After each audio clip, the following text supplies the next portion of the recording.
అప్పుల బాధలు వెంటాడుతున్నాయా? అయితే 6 JVR వారి జాతిరత్నాలు ధరించండి. రైట్, బ్రేకింగ్ న్యూస్ చూస్తున్నాం మన టీవీ స్క్రీన్ పై. నల్గొండ జిల్లా కొండమల్లేపల్లిలో సంచలనం క్రియేట్ చేసిన టీచర్ రూపారెడ్డి హత్య కేసు పోలీసులకు పెద్ద సవాల్గా మారింది. హత్య జరిగి 5 రోజులు గడుస్తున్నా నిందితుల ఆచూకీ లభించకపోవడంతో కేసు తీవ్ర ఉత్కంఠ రేపుతుంది. అయితే ఎస్పీ ఆదేశాల మేరకు రంగంలో దిగిన 3 ప్రత్యేక బృందాలు ప్రతి చిన్న క్లూను జాగ్రత్తగా పరిశీలిస్తున్నాయి. అయితే డే 1 దొరికిన సీసీటీవీ ఫుటేజ్ నుంచి ఈ ఊరి చివర చింత చెట్టు కింద దొరికిన గ్లౌజుల వరకు ప్రతిదాన్ని చాలా క్షుణ్ణంగా పరిశీలిస్తున్నారు పోలీసులు. అండ్ ఈ కేసులో ఇప్పటి వరకు దాదాపుగా 120 మందికి పైగా అనుమానితులు విచారించగా రూపారెడ్డి భర్త రాజేందర్ రెడ్డిని కూడా గత 3 రోజులుగా ప్రశ్నిస్తూ ఆయనకు చెందిన రెండు మొబైల్ ఫోన్స్ కావచ్చు అండ్ ఒక ల్యాప్టాప్ని కూడా అఫీషియల్ సీజ్ చేశారు. పోలీస్ క్వార్టర్స్ సమీపంలోనే ఈ ఘోరం జరగడం నిజంగా దుండగులు రూపారెడ్డి తలపై 2 సార్లు అండ్ శరీరంపై దాదాపు ఆల్మోస్ట్ 30 కత్తిపోట్లు అంత కిరాతకంగా చంపడం స్థానికంగా తీవ్ర కలకలం రేపుతుంది. ఈ దారుణం ప్రొఫెషనల్ కిల్లర్స్ పని అయి ఉంటుందని పోలీసులు అనుమానం వ్యక్తం చేస్తున్న నేపథ్యంలో ఇప్పుడు భర్త విచారణ చాలా కీలక ట్విస్ట్ రేపుతుంది. ఘటనా స్థలంలోని సీసీటీవీ ఫుటేజ్ని పరిశీలించిన పోలీసులు ఆ రెడ్ టీషర్ట్ ధరించి ముఖానికి మాస్క్ అండ్ చేతులకు గ్లౌజులు వేసుకున్న ఒక అనుమానిత వ్యక్తి 6 అడుగుల గోడ దూకి కిచెన్ డోర్ ద్వారా ఇంట్లోకి వెళ్ళినట్టు గుర్తించారు. స్కూల్ నుంచి ఇంటికి చేరుకున్న రూపారెడ్డిని టార్గెట్ చేసిన ఆ వ్యక్తి హత్య తర్వాత వెనుక వైపు నుంచి పారిపోయినట్లుగా గుర్తించారు పోలీసులు. రూపారెడ్డి మొబైల్ ఫోన్ మాయం కావడం కేసులో మిస్టరీని మరింత పెంచుతోంది. దీంతో ఆమె కాల్ డేటాను రికార్డ్స్ ఆధారంగా పోలీసులు డేటాను సేకరిస్తున్నారు. అండ్ స్కూల్ పార్ట్నర్స్ సిబ్బందితో పాటు గతంలో ఆ పాఠశాలలో చదివిన పాత విద్యార్థులను పాత కక్షలో ఉన్నవారిని కూడా ఇప్పుడు పోలీసులు విచారిస్తున్నారు. జిల్లా ఎస్పీ స్వయంగా పర్యవేక్షిస్తున్న ఈ కేసులో లోతైన కుట్ర దాగి ఉన్నట్లు కూడా భావిస్తుండగా త్వరలోనే నిందితులు అరెస్ట్ చేస్తామని పోలీసులు ధీమా వ్యక్తం చేస్తున్నారు. ఇలాంటి నేపథ్యంలో ఒక రూపారెడ్డి కేసులో కీలక ట్విస్ట్ అని చెప్పుకోవచ్చు. భర్తని 3 రోజులుగా విచారిస్తుంటే డే 1 అతను ఎలాంటి దొంగతనం అయితే 4-5 రోజులుగా రూపారెడ్డి హత్య జరిగిన తర్వాత ఆవిడ హ్యాండ్ బ్యాగ్లోని ₹1,00,000 క్యాష్ని చంపిన నిందితులు ఎవరైతే ఉన్నారో వాళ్ళు ఎత్తుకెళ్లారు అని చెప్పి భర్తే చెప్పాడు. ఆల్మోస్ట్ ఆవిడ స్కూల్ నుంచి బయలుదేరి ఈవినింగ్ 5:30కి ఇంటికి రావడం, ఎవరో ఫ్రెండ్స్ వచ్చారని చెప్పి ఆ ఫ్రెండ్స్ ఎవరనేది కూడా ఇప్పటిదాకా భర్త రాజేందర్ రెడ్డి చెప్పలేదు. ఇప్పుడు 3 రోజుల విచారణలో భాగంగా భర్తని పోలీసులు తమదైన స్టైల్లో విచారిస్తే డే 1 నాకు ఆ దొంగతనం జరగలేదని చెప్పాడు. ఆ ₹1,00,000 కూడా అసలు అది పెద్ద మ్యాటర్ కాదు, డబ్బులు పోయాయనే విషయం నాకు తెలీదు అని చెప్పాడు. అండ్ డే 2 అయితే మరి మీడియాలో వచ్చిన కథనాలు చూసారా లేదంటే ఇంకేదన్నా జరిగిందా, కొడుకు తండ్రి ఏదన్నా మాట్లాడుకున్నారా ఏంటో తెలియదు కానీ సరిగ్గా 2వ రోజు విచారణలో పోలీసులకి ఆ ₹1,00,000 డబ్బులు పోయే దొంగతనం జరిగిన మాట వాస్తవం ఏం చెప్పాడు. అండ్ 3వ రోజు విచారణలో ఆవిడ ఫోన్కి నాకు సంబంధం ఏంటి, అసలు ఆవిడకి నేను ఫోనే చేయలేదు కదా.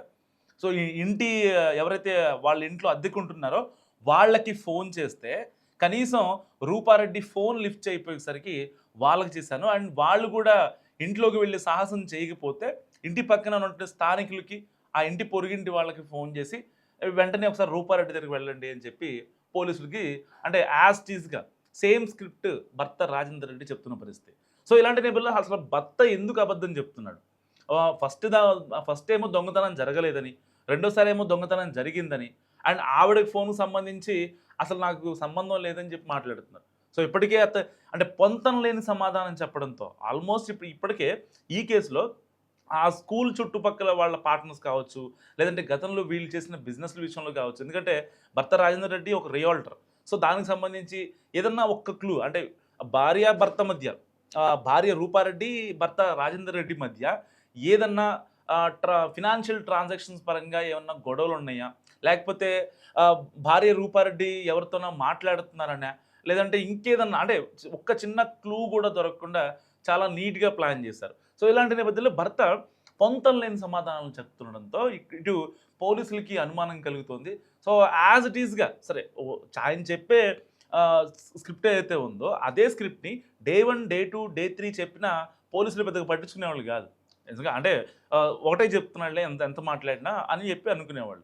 ఇది కాకి సినిమాలో బేగుణా సాబ్ అని ఉంటారు కదా, అంటే నేను నిర్దోషిని సార్, వాడిని ఎంత టార్చర్ పెట్టినా సరే పోలీసులు 3rd డిగ్రీ ఇచ్చినా సరే ఎంత లిటరల్గా ఎంత టార్చర్ పెట్టినా సరే లాస్ట్కి వాడు చెప్పేది ఏంటంటే కనీసం ఒక 50 నుంచి 100 సార్లు మే భేగుణా సాబ్ మే భేగుణా సాబ్ నేను నిర్దోషిని సార్ అని చెప్తాడు. సో ఇలాంటి నేపథ్యంలో భర్త రూపారెడ్డి ఆవిడ ఫోన్ గురించి ఎందుకు మాట్లాడట్లేదు అసలు?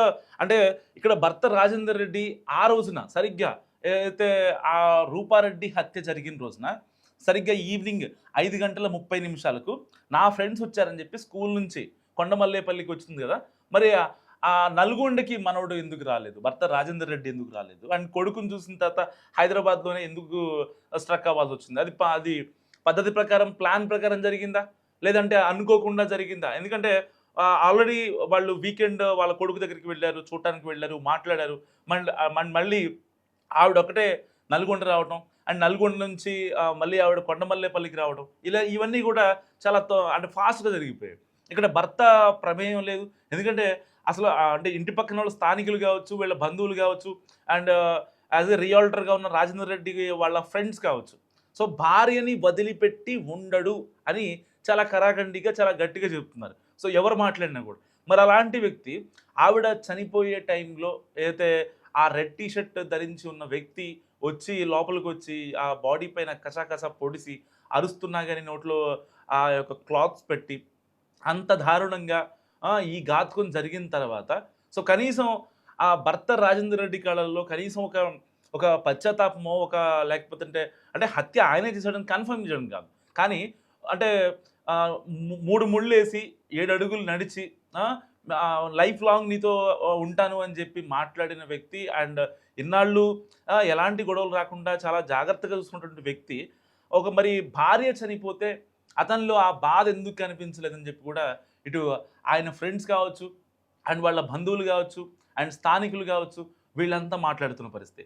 మరి ఇలాంటి నేపథ్యంలో గత కొద్ది రోజులుగా వాళ్ళ ఇంట్లో కొన్ని గొడవలు జరుగుతున్నాయి అని చెప్పి మాట్లాడుతుంది. నిజంగా ఆ గొడవలు మరి ఫినాన్షియల్ ట్రాన్సాక్షన్స్ గురించేనా, ఆ ఆర్థిక లావాదేవీల్లో నిజంగా ఏమన్నా గొడవలు ఉంటే ఇంకా భార్య రూపారెడ్డిని ఎట్టి పరిస్థితుల్లో అంటే కొంచెం పక్కకు జరిపేస్తే ఆవిడని సేఫ్గా పక్కకు జరిపేస్తే సో లూప్ లైన్లో ఉండదు కాబట్టి ఎట్టి పరిస్థితుల్లో ఫర్దర్గా వీళ్ళే చేసే ఛాన్స్ ఉంటుంది. అంటే వాళ్ళు ఏమనుకుంటున్నారో దానికే స్టిక్ ఆన్ అయ్యే ఛాన్స్ కూడా ఉండే అవకాశం ఉన్న నేపథ్యంలో మరి రూపారెడ్డిని ఎవరు చంపారు? నిజంగా ఇప్పుడు ఏదైతే ఆ సీసీటీవీ ఫుటేజ్ వెలుగులోకి వచ్చిందో రెడ్ టీ షర్ట్ వేసుకున్న వ్యక్తి వాళ్ళ ఇంటి వెనక నుంచి రావడం, అండ్ ఆవిడని పొడి చేసి ఆ హ్యాండ్ బ్యాగ్ తీసుకొని వెళ్తున్న ఆ డబ్బులు తీసుకొని వెళ్తున్నటువంటి విజువల్ చాలా క్రిస్టల్ క్లియర్గా కనిపిస్తుంది.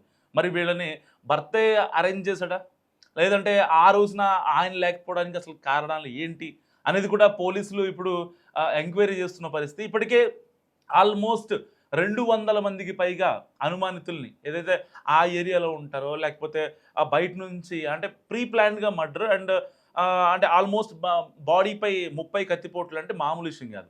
సో ఒక ప్రొఫెషనల్ కిల్లర్ మాత్రమే ఇలాంటివి చేయగలడు. దెర్ ఈజ్ నో ఛాన్స్ అంటే వాళ్ళ తెలిసిన వాళ్ళు కావచ్చు, లేకపోతే ఇంకోళ్ళు కావచ్చు, అంత గమ్మున సాహసం చేయలేరు. సరే చంపేస్తే డైరెక్ట్గా ఒక కత్తిపోటుతో 2 కత్తిపోట్లు చేయొచ్చు, కానీ బాడీ పైన 30 కత్తిపోట్లు ఉన్నాయంటే జస్ట్ ఇమాజిన్. సో ఒక హై ప్రొఫెషనల్ కిల్లర్ మాత్రమే దీన్ని ఇలా ట్యాకిల్ చేయగలడు. సో ఇలాంటి నేపథ్యంలో అసలు అతన్ని పురమాయించింది ఎవరు? ఊరి చివర ఎక్కడో చింత చెట్టు కింద వెళ్ళి గ్లౌజులు పడేయాల్సిన అవసరం ఉంది. దట్టు అవి రక్తపు గ్లౌజులు, అంటే ఆల్మోస్ట్ అన్ని కత్తిపోట్లు పొడిచిన తర్వాత ఆ రక్తపు మరకలు అంటుకునే అవకాశం ఉంది కాబట్టి సో ఆ గ్లౌజుల్ని అక్కడే ఎందుకు పడేయాలి? నిజంగా ఒకవేళ కనుక అంటే ఎవరో బయట వాళ్ళు వచ్చి చేశారు, సో బయట వాళ్ళు వచ్చి ఈ రూపారెడ్డిని హత్య చేశారు కాబట్టి అక్కడ ఎలాంటి ఊళ్ళో వాళ్ళు కావచ్చు, తెలిసిన వాళ్ళు కావచ్చు, ఇలాంటి వాళ్ళు చేయలేదు అని అనుకోవడానిక, లేదంటే ఇటు భర్తకి సంబంధం లేదు అని చెప్పి అంటే అంటే ఇక డాట్స్ని కనెక్ట్ చేసుకుంటే ఏది ఎటు వెళ్తుందో అర్థం కానట్టు సిచ్యువేషన్. ఇప్పటిదాకా కేవలం ఒక ఇన్నోసెంట్ ఆవిడకి ఎవరితో కూడా బేసిక్గా గొడవలు లేవు, స్కూల్ చూసుకుంటారు, ఇటు ఫ్యామిలీ, కొడుకుతో ఫోన్ మాట్లాడటం, వాళ్ళ అమ్మలతో ఫోన్ మాట్లాడటం, ఇంతవరకే. ఎంత ఇన్నోసెంట్గా ఉండే రూపారెడ్డిని అంత కిరాతకంగా అరుస్తున్నా కూడా వదలకుండా పేగులు బయటికి తీసి మరి ఆవిడని అనంతలోకాలకి పంపించాల్సిన అవసరం, అంటే అంత క్రూరంగా చంపాల్సిన అవసరం ఏమొచ్చిందని చెప్పి చాలామంది మాట్లాడుకున్నారు. కానీ ఇప్పుడు భర్త యొక్క మూడో రోజు విచారణ తర్వాత పోలీసులకి మెంటల్ ఎక్కిపోయే ఒక క్లూ దొరికిందని చెప్పాలి. ఎందుకంటే భర్త పొంతన లేని సమాధానాలు చెప్తున్నాడు. అసలు ఫోన్ గురించి మాట్లాడట్లేదు. అండ్ దొంగతనం ఎలా జరిగింది ఏంటంటే దాని గురించి స్కిప్ చేస్తున్నాడు. సో ఇలాంటి నేపథ్యంలో భర్తపై పోలీసులు అంటే అతనే చేశాడు, లేదంటే అతను చేయించాడు. సో ఇప్పటికే అతని ఫోన్‌ని గానీ, అతని ల్యాప్‌టాప్‌ని గానీ అండ్ అతని దగ్గర 2 ఫోన్స్ ఉన్నాయి. అవన్నీ సీజ్ చేశారు. సో లాస్ట్ కాల్ ఎవరికి వెళ్ళింది ఏంటనే దానిపై కూడా ఇప్పుడు పోలీసులు ఆరా తీస్తున్నారు. ఒకవేళ మరి ఆవిడ ఫోన్‌లో ఏముందనేది చూద్దామన్నా కూడా ఆవిడ ఫోన్ మిస్ అవ్వడం జరిగింది.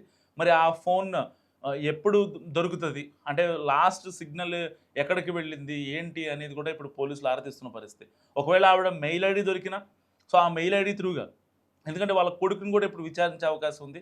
సో వాళ్ళ కొడుకు మెయిల్ ఐడీ వాడుతుందని పోలీసులు చెప్తున్న పరిస్థితి. అంటే ఒక చిన్న క్లూ దొరికింది పోలీసులకి.